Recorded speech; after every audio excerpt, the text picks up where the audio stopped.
ተከራዮች መብታቸውን በደንብ ኤክሰርሳይዝ ማድረግ ይጠበቅባቸዋል። አከራዮችም መብትና ግዴታቸውን በአግባቡ መጠቀም ይኖርባቸዋል ብዬ አምናለሁ።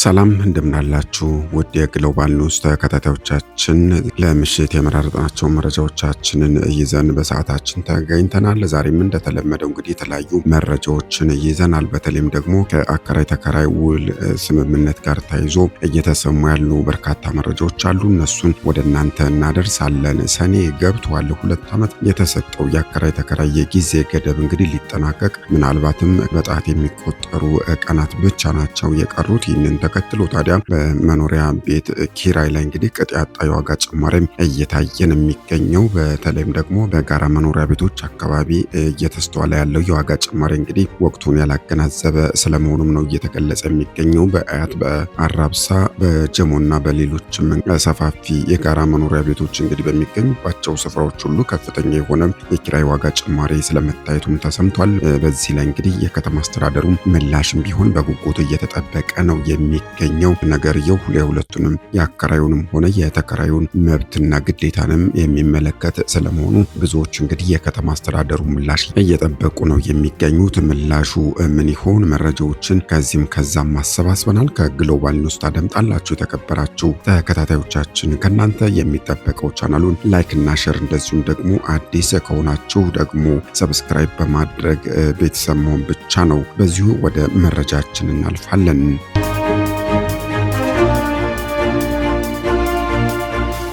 ሰኔ 30 ለ2 ዓመታት እንግዲህ ሲሰራበት የነበረው የአከራይ ተከራይ ውል የሚታደስበት ጊዜ ላይ እንገኛለን። ምናልባትም ሰኔ ሁለተኛው አጋማሽ ላይ እንደመሆኑ በጣት የሚቆጠሩ ቀናት ብቻ ናቸው ጊዜው ሊጠናቀቅ የቀሩት። በወቅቱ እንግዲህ አከራይና ተከራይ በአቅራቢያቸው ወደሚገኙ የወረዳ ጽሕፈት ቤቶች በመሄድ የፈጸሙት የውል ስምምነት አሁን ላይ ጊዜው በመጠናቀቁ ብዙዎችም እንግዲህ ስጋት ላይ ናቸው እየተባለን የሚገኘው። ይህንን ተከትሎም ታዲያ በተለይም ደግሞ ከቀኑ መቃረብ ጋር ታይቶ በመኖሪያ ቤቶች ላይ ስጋት ተፈጥሯል። በተለይም በጋራ መኖሪያ ቤቶችና በግለሰብ ይዞታዎች ውስጥ ኑሯቸውን እየገፉ የሚገኙ ተከራዮች እንግዲህ ለከፍተኛ ስጋት ተዳርገዋል እየተባለ ነው የሚገኘው። ታይቶም ተሰምቶም የማይታወቅ የዋጋ ጭማሪን እያስተናገዱም ነው እየተባለ የሚገኘው። የኑሮ ውድነቱ የሁሉም ፈተና መሆኑ ይታወቃል። ይሁን እንጂ የአሁኑ ጭማሪ ግን አከራይና ተከራይ ሆድና ጀርባ ሊያደርጋቸው የሚችል ምናልባትም ከጊዜው ጋር አብሮ የማይሄድና አሳማኝም አይደለም እየተባለ ነው የሚገኘው። ገበያው እንግዲህ በደላላ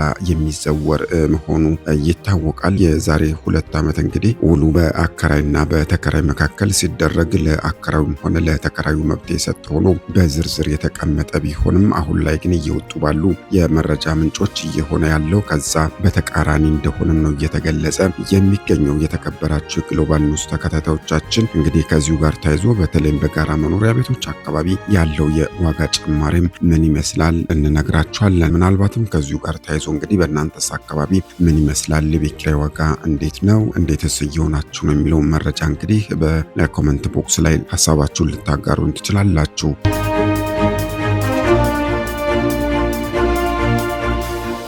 ዘንድሮ ዋጋ እያጠናን ነው። ስለዚህ የዋጋ ጥናቱ በሚመልሰው መልስ መሰረት ወይዘር በነበረበት ይቀጥላል። አሁንም አይዘር ደግሞ የጨመረ ዋጋ ካለ ደግሞ አናውንስ ኦፊሻሊ አናውንስ ይደረጋል። መንግስት አናውንስ ያደርጋል። ይህ በእንዲህ እንዳለ ታዲያ ይህንኑ ጉዳይ በተመለከተ የከተማ አስተዳደሩ ቤቶች ልማትና አስተዳደር ቢሮ ከሚመለከታቸው አካላት ጋር በዛሬው ዕለት ውይይት አድርጓል። በዚህም እንግዲህ በአዲስ አበባ የመኖሪያ ቤት ኪራይ ዋጋ የከተማዋን ነዋሪ የመክፈል አቅምና ወቅታዊ የኢኮኖሚ ሁኔታም ያገናዘበ ፍትሐዊና ሳይንሳዊ የዋጋ ትመና ጥናትንም ይፋ አድርጓል። ከተማ አስተዳደሩ እንደ ከተማ አስተዳደሩ መረጃ ከሆነ ደግሞ ይህ የዋጋ ትመና ጥናት በዘፈቀደ የተሰራ አይደለም ብሏል። የከተማዋን ነዋሪ የመክፈል አቅምና ወቅታዊ የኢኮኖሚ ሁኔታንም ያገናዘበና ፍትሐዊና ሳይንሳዊ እንደሆነም ነው እንግዲህ መረጃዎች እየወጡ የሚገኙት። በ2016 ዓ.ም በመላው ከተማዋ የተካሄደው ሰፊ የአከራይና ተከራይ ውል ምዝገባ በከተማዋ የቤት ልማት ታሪክ አዲስ ምዕራፍ የከፈተና ህገወጥ አሰራሮችንም ያስቀረ ትልቅ ስኬት ስለመሆኑም ነው እንግዲህ ከተማ አስተዳደሩ ያሳወቀው። በዛሬው ዕለት የቀረበው የቀረበው የኪራይ ዋጋ መተመኛ ጥናትም እንግዲህ የውል ማደስ ሂደቱን ፍትሐዊና ምክንያታዊ በሆነ መንገድም ለመምራት በአዋጁ በተሰጠው ስልጣን መሰረት የተዘጋጀ ስለመሆኑም ነው የተገለጸው። ጥናቱ በከተማዋ ላይ ከፍተኛ ኢኮኖሚያዊ፣ ማህበራዊና እንደዚሁም ፖለቲካዊ ፋይዳዎች እንዳሉት ተብራርቶበታል። ያለ አግባብና በየጊዜው የሚጨመረውን የቤት ኪራይ ዋጋ በማስቀረት እንግዲህ አጠቃላይ የዋጋ ንረትንም ያረጋጋል ተብሎ ነው እንግዲህ የሚጠበቀው። አከራዮችም ከንብረታቸው ፍትሐዊ ገቢ እንዲያገኙ የሚያስችል ሲሆን ተከራዮች ደግሞ ከገቢያቸው ጋር የተመጣጠነ ኪራይ በመክፈልም የተረጋጋ የኢኮኖሚ ህይወት እንዲመሩ ያግዛል ተብሎለታል። የቤት ኪራይ ዋጋ መረጋጋቱ ቤተሰቦች በተደጋጋሚ ቤት ከመልቀቅና ከስነ ልቦና ስጋትም እንዲታደጉ ያደርጋልም ተብሎለታል። በአከራይና ተከራይ መካከል የነበረውን አለመተማመንም በማስቀረት እንግዲህ በህግ ማዕቀፍ ላይ የተመሰረተ ሰላማዊ ትስስር ይፈጥራልም ተብሏል ማለት ነው። እንግዲህ ግልጽና ህጋዊ አሰራርን በመዘርጋት የህገ ወጥ ደላሎችን ጣልቃ ገብነትን በማስቀረት ትልቅ የሆነ ፋይዳ ይኖረዋል ሲልም ነው ከተማ አስተዳደሩ ያሳወቀው። ይህም መንግስት ለህዝብ መሰረታዊ ጥያቄዎች ምላሽ እየሰጠ መሆኑንና የህግ የበላይነትን በተግባር ማረጋገጡን የሚያሳይ ነው ማለት ነው። እንግዲህ እናንተስ ምን ትላላችሁ? የተከበራችሁ የግሎባል ኒውስ ተከታታዮቻችን ምናልባት መንግስት በዚህ ውስጥ ጣልቃ መግባት ይኖርበት ይሆን ወይስ ደግሞ መግባት አልነበረበትም ትላላችሁ? እስኪ ሀሳባችሁን አጋሩን።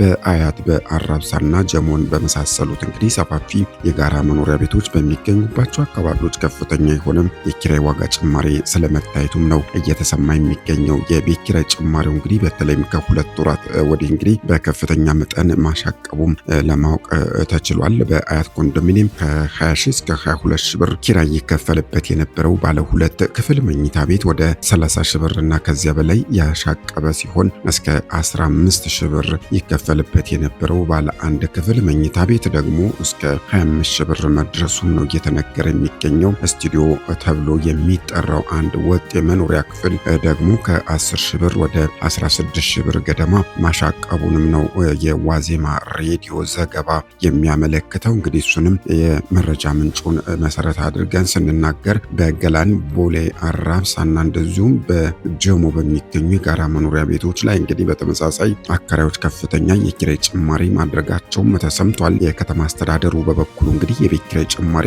እንዳይደረግ አከራዮችን ቀደም ሲል ውል ማስገባቱን አይዘነጋም። ይሁን እንጂ እንግዲህ ከ2 ዓመት በፊት የተደረገው የዋጋ ስምምነት እንግዲህ ውሉ በመጠናቀቁም ሳይሆን አልቀረም ይህ የዋጋ ጭማሪ እየተስተናገደ የሚገኘው። ሆኖም እንግዲህ በአዲስ አበባ ከተማ ላለፉት 2 ዓመታት ሲተገበር የቆየው የቤት ኪራይ ቁጥጥር ውል እንግዲህ ሊጠናቀቅ ጥቂት ጊዜ መቅረቱን ተከትሎ በከተማዋ የመኖሪያ ቤቶች ላይ ከ50 እስከ 100% የሚደርስ ከፍተኛ የዋጋ ጭማሪ እየተደረገም ስለመሆኑ ከቀናት በፊት የወጡ መረጃዎች እንግዲህ አመላክተዋል። የአዲስ አበባ ከተማ አስተዳደር በበኩሉ ያለፉት 2 ዓመታት የቤት ኪራይ ውል በመጪው ሰኔ 30 ቀን 2018 ዓ.ም የሚያበቃ መሆኑን ተከትሎ ጥናት እያጠና እንዳለም ገልጾ በጥናቱ ውጤት መሰረትም አሁን ላይ በስራ ላይ ያለው የኪራይ ውል ባለበት የሚቀጥል የሚጨምር ወይም ደግሞ የሚቀንስ ከሆነም ለህዝብ ይፋ እንደሚያደርግም ተናግሮ በዛ ሁኔታ ላይ ነው በአሁኑ ሰዓት የሚገኘው።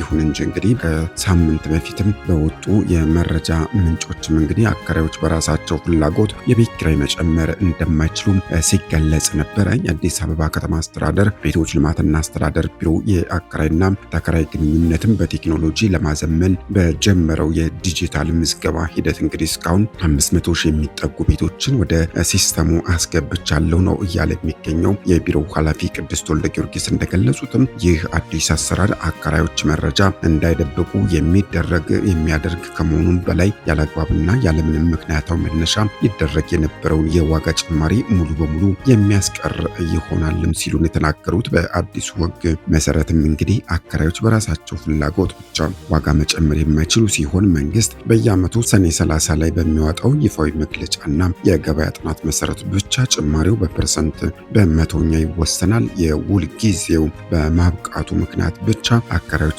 ተከራይን አስወጥተው ሌላ ሰው ቢያስገቡ እንኳን ዋጋ ጨምረው ማከራየት ስለማይችሉ ተከራዮች ሊሰጉ እንደማይገባም ነው የገለጹት። በአሁኑ ወቅት እንግዲህ የውል ማደሻ ስራውን ሙሉ በሙሉ በኢንተርኔት ወይም ደግሞ በኦንላይን ለማከናወን ሰፊ ዝግጅት እየተደረገ ስለመሆኑ ከቀናት በፊት መግለጻቸው የሚታወስ ነው። አከራይና ተከራይ ዋጋ ሳይጨመርበት ባለው ስምምነት እንግዲህ መቀጠል ከፈለጉ ውላቸውን በቀላሉ ማደስ ይችላሉ። በአጠቃላይ በየ2 ዓመቱ የኪራይ ውልን በተገቢው መንገድ ማደስ ግዴታ መሆኑን ይጠቅሰዋል ኃላፊዋ ማለት ነው። አብዛኞቹ ውሎች እንግዲህ ጊዜያቸው የሚያበቃው ምናልባትም በጣት የሚቆጠሩ ቀናት በቀሩት ከሰኔ 30 በኋላ በመሆኑ በውል ስምምነቱ ውስጥ እንግዲህ ያሉ ዋጋ መጨመር ፈጽሞ የተከለከለ መሆኑንም አጽንኦት ሰጥተው መናገራቸውም የሚታወስ ነው። ተከራዮችም አከራዮች ዋጋ ጨምሩ ስላሏቸው ብቻ ያለምንም ሕጋዊ መነሻ ክፍያ መጨመር እንደሌለባቸውና መብታቸውን ሊያውቁ እንደሚገባም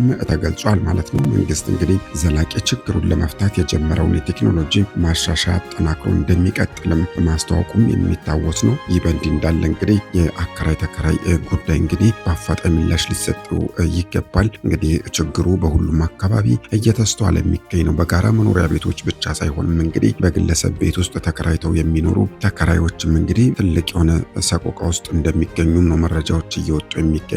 ስለዚህ የአከራዩም ሆነ የተከራዩን መብትና ጥቅም ሳይነካም ከወዲሁ አስተማማኝ የሆኑ ሁለቱንም ሊያሳምን የሚችሉ ውልም ማሰር እንደሚያስፈልግም ነው ብዙዎች እየገለጹ የሚገኙት። ይህ ካልሆነ ግን ነገሩ አሳሳቢ የመኖርና ያለመኖርም ጉዳይ ይሆናል ነው እየተባለ የሚገኘው። ለማንኛውም መረጃዎቻችን እነዚህ ይመስላሉ።